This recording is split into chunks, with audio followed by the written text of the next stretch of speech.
Hello दोस्तों, जय श्री कृष्णा। अपन आपका शिवम इंस्टीट्यूट में हार्दिक स्वागत है। अपन पढ़ेंगे 12th क्लास में मानव भूगोल का अध्ययन करेंगे। अपन ने 11th क्लास और 12th में दोनों में ज्योग्राफी के दो पार्ट्स का अध्ययन किया जाता है। जैसे आपने 11th में पढ़ा है भौतिक भूगोल और 12th में उसका दूसरा पार्ट आता है मानव भूगोल। तो मानव भूगोल के बारे में अध्ययन करेंगे और विस्तृत अध्ययन करेंगे और बहुत ही सरल तरीके से और शॉर्ट ट्रिक के माध्यम से हर टॉपिक को क्लियर करेंगे। तो अपन देखते हैं, पहली जो टॉपिक है वो अपना है मानव भूगोल। मानव भूगोल में अपन देखेंगे भी मानव भूगोल है क्या और उसकी क्या क्या परिभाषाएं है। तो पहली बात अपन करते हैं भूगोल क्या है। पहला अपन अध्ययन करेंगे कि भूगोल क्या है, इसके बारे में देखेंगे। भूगोल आया कहाँ से, कब से स्टार्ट हुआ और इसको कैसे अध्ययन किया जाता है। तो भूगोल शब्द, पहली बात करते हैं अपन भूगोल शब्द की कि भूगोल शब्द आया कहाँ से। तो आज से लगभग 2300 ईसा पूर्व एक मिस्र में अलेक्जेंड्रिया नामक स्थान है, वहाँ पर के भूगोलवेताओं ने एक कमेटी का गठन किया और वहाँ पर उन्होंने अध्ययन करना स्टार्ट किया। तो उसमें से एक भूगोलवेता थे इरेटोस्थेनीज। कौन थे? इरेटोस्थेनीज नामक भूगोलवेता थे। उन्होंने एक शब्द दिया था, उस शब्द का कौन सा शब्द दिया गया? ज्योग्राफिया। क्या शब्द दिया था? ज्योग्राफिया। ज्योग्राफिया शब्द लैटिन या ग्रीक भाषा के दो शब्दों से मिलकर बना है, जियो और ग्राफीन। जियो और ग्राफीन दो शब्दों से मिलकर बना है। जियो का अर्थ होता है पृथ्वी, जियो का अर्थ होता है पृथ्वी, और ग्राफीन का अर्थ होता है वर्णन करना। क्या करना? वर्णन करना। इस दोनों का मतलब यह निकला कि पृथ्वी का वर्णन करना। ज्योग्राफिया का अर्थ निकाला गया पृथ्वी का वर्णन। तो ये शब्द किसने दिया था? इरेटोस्थेनीज ने दिया था। उसके बाद में अपन धीरे धीरे इनका विकास हुआ और मानव भूगोल का, जब भूगोल की दो शाखाएं थी उसमें से जो मानव भूगोल है उसका उदय कब हुआ? 18वीं सदी में आते हुए मानव भूगोल का उदय हुआ है। उसके बाद आप देखेंगे कि भूगोल है क्या। भूगोल क्या है? तो भूगोल है पृथ्वी तल का अध्ययन। किस पृथ्वी तल का अध्ययन? जहाँ पर मानव निवास करते हैं, जहाँ मानव रहता है। कौन रहता है? मानव। उसका जो अध्ययन है वो कौन करता है, किस सब्जेक्ट में किया जाता है? मानव भूगोल में किया जाता है। उसके साथ आप कह सकते हैं मानव भूगोल पृथ्वी का क्या है? दर्पण। अब मानव भूगोल को पृथ्वी का दर्पण कैसे कहते हैं, क्यों कहते हैं? इसको इसलिए कहते हैं कि पृथ्वी के ऊपर जो जो अवस्थित है, जो भी पदार्थ अवस्थित, जैसे पर्वत है, पठार है, मैदान है, जो भी घटनाएं घटित होती है पृथ्वी के धरातल पर, उन सभी का अध्ययन किसमें किया जाता है? भूगोल में किया जाता है। इसलिए इसको कहते हैं geography is a mirror of the earth, जो कि पृथ्वी का जो वास्तविकता जो दिखाई देती है वो किस में दिखाई देती है, किस सब्जेक्ट में दिखाई देती है? भूगोल में दिखाई देती है। उसके बाद अपन कहेंगे कि भी भूगोल का उद्देश्य क्या है, भी भूगोल क्यों पढ़ते हैं। तो वो पढ़ते हैं कि मानव और प्रकृति के संबंधों को स्पष्ट करना। क्यों पढ़ते हैं मानव भूगोल को, या भूगोल को क्यों पढ़ते हैं? कि पृथ्वी पर मानव और प्रकृति जो संसाधन है उनका मानव के साथ क्या संबंध है, उसका स्पष्ट करने के लिए भूगोल को पढ़ते हैं। अब इससे आगे अपन देखेंगे कि भूगोल की शाखाएं कैसे बटी। तो पहले हैं भूगोल। भूगोल को मुख्य दो भागों में बांटा गया है। कितने भागों में? दो भागों में। एक तो है भौतिक भूगोल, भौतिक भूगोल। दूसरा है मानव भूगोल। देखो, भौतिक भूगोल का अध्ययन तो अपन 11th क्लास में करते हैं, जिसमें पर्वत, पठार, मैदान, उनका निर्माण कैसे हुआ, कहाँ पर कौन से पर्वत कहाँ हैं, कौन से सागर कहाँ हैं, कौन सी प्लेट कहाँ हैं, ये सब अध्ययन किस में करते हैं? भौतिक भूगोल के अंदर। और इसमें दूसरा जो भाग है वो कौन सा है? मानव भूगोल। मानव भूगोल का अध्ययन अपन 12th क्लास में करते हैं। तो इसमें क्या क्या अध्ययन किया जाता है? इसमें किया जाता है मानव व पर्यावरण की घटनाओं का पारस्परिक संबंध, पारस्परिक संबंधों का अध्ययन। इसमें दो चीज़ों का एक साथ में अध्ययन किया जाता है, मानव का और पर्यावरण के बीच में क्या क्या संबंध है और क्या क्या संबंधों से एक दूसरे को प्रभावित करते हैं। इन सभी संबंधों का अध्ययन किस में किया जाता है? मानव भूगोल में किया जाता है।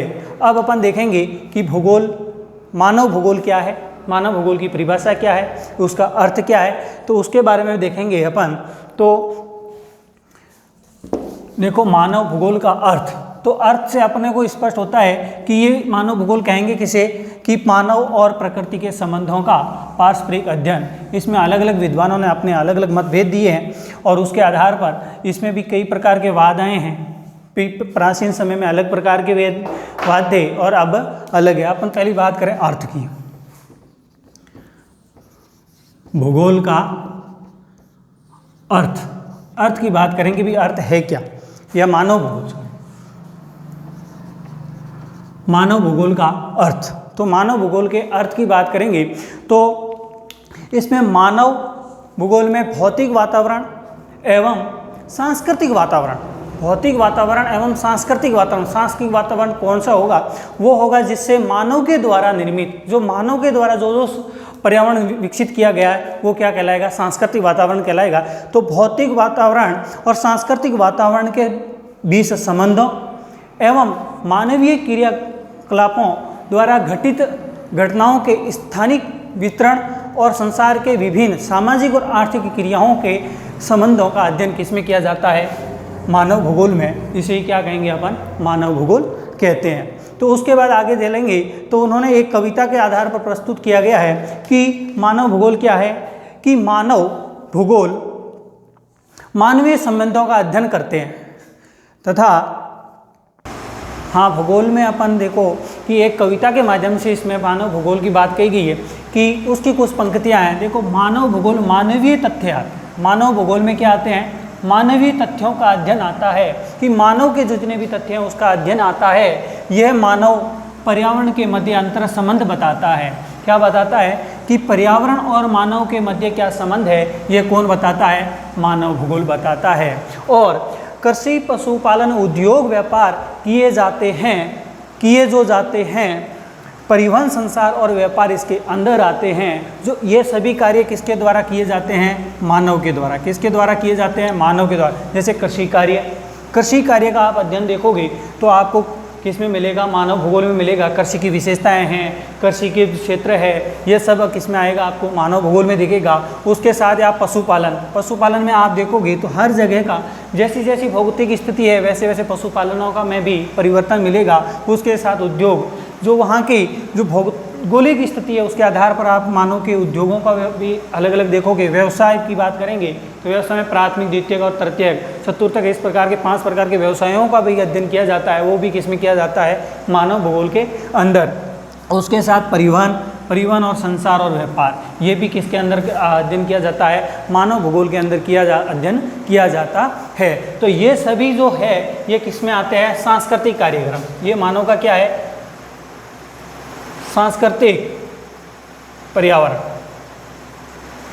ये सभी क्या है? मानव का सांस्कृतिक पर्यावरण है। जो उसका अर्थ देखा था कि भौतिक पर्यावरण और सांस्कृतिक पर्यावरण के मध्य जो संबंध है वो सब किस में, कौन से संबंध है? ये सभी क्रियाकलाप है, ये किस में आ गए? आपके मानवीय भूगोल के अंदर, सांस्कृतिक वातावरण के अंदर सम्मिलित किए जाते हैं। अब अपन इसकी देखेंगे परिभाषाएं, कौन कौन सी परिभाषाएं हैं, किस किस विद्वानों ने क्या परिभाषाएं दी है, तो उसके बारे में बात करेंगे। तो आधुनिक भूगोलवेत्ता की बात करें तो आधुनिक भूगोलवेत्ता या मानव भूगोल का जनक फ्रेडरिक रेडजेल है। उन्होंने अपनी पुस्तक के अंदर एक बात कही है और उसकी पुस्तक का नाम है एंथ्रोपोज्योग्राफी। तो पहला एक विद्वान है, विद्वान कौन सा है? Frederick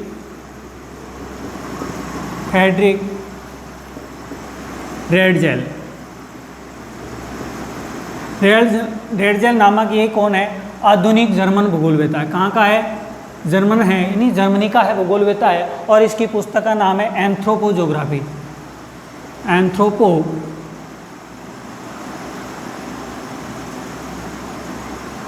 geography.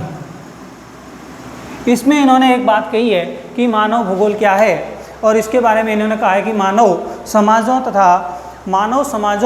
तथा तो मानव भूगोल की परिभाषाओं के बारे में देखेंगे तो कौन था, जो आधुनिक भूगोलवेता, जो जर्मन का भूगोलवेता है, इसको जो ये जर्मन भूगोलवेता है फ्रेडरिक रेटजेल, कौन है, फ्रेडरिक रेटजेल, ये मानव भूगोल का जनक भी कहा जाता है। इन्होंने अपनी पुस्तक एंथ्रोपोज्योग्राफी नामक इन्होंने एक पुस्तक लिखी थी, और इसको एंथ्रोपोज्योग्राफी का शाब्दिक अर्थ भी होता है मानव प्रजातियों का अध्ययन और मानव निवासकाओं का अध्ययन, या मानव के अंतर संबंधों, मानव और पर्यावरण के अंतर संबंधों का अध्ययन में इन्होंने एक परिभाषा लिखी थी। उन्होंने कहा था कि मानव समाजों और धरातल के बीच, किसके बीच, मानव समाजों और धरातल के बीच संबंधों का संश्लेषित क्या करना, अध्ययन करना, इस दोनों के बीच का अध्ययन करना ही क्या कहलाता है, मानव भूगोल कहलाती है। उसके बाद में जिन्हें इन्होंने अध्ययन किया, इनकी एक शिष्या थी, वो उन शिष्या का नाम था एलन सैम्पुल। ये कहाँ की थी, अमेरिका की थी। ये कहाँ की थी, अमेरिका की थी, और भूगोल में एकमात्र महिला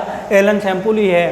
तो इन्होंने भी इनकी शिष्या होने के कारण इनके नियमों के आधार पर इन्होंने कार्य किया, और ये भी कहती है कि मानव भूगोल में क्या है, संचल मनुष्य। मनुष्य कैसा है, संचल का मतलब होता है परिवर्तनशील, परिवर्तन करने वाला या स्थायी न रहने वाला। जो संचल मनुष्य है और अस्थायी पृथ्वी के पृष्ठ पर परिवर्तनशील संबंधों का अध्ययन, मतलब संचल मनुष्य जो परिवर्तनशील मनुष्य है और अस्थायी जो स्थायी नहीं रहती है, वो पृथ्वी के पृष्ठ पर जो परिवर्तनशील जो परिवर्तन होते हैं, उन संबंधों का अध्ययन भी किसमें किया जाता है, मानव भूगोल में किया जाता है। और ये रेटजेल और कुमारी एलन सैम्पुल, ये दोनों ही नियतिवादी है, नियतिवाद के समर्थक है।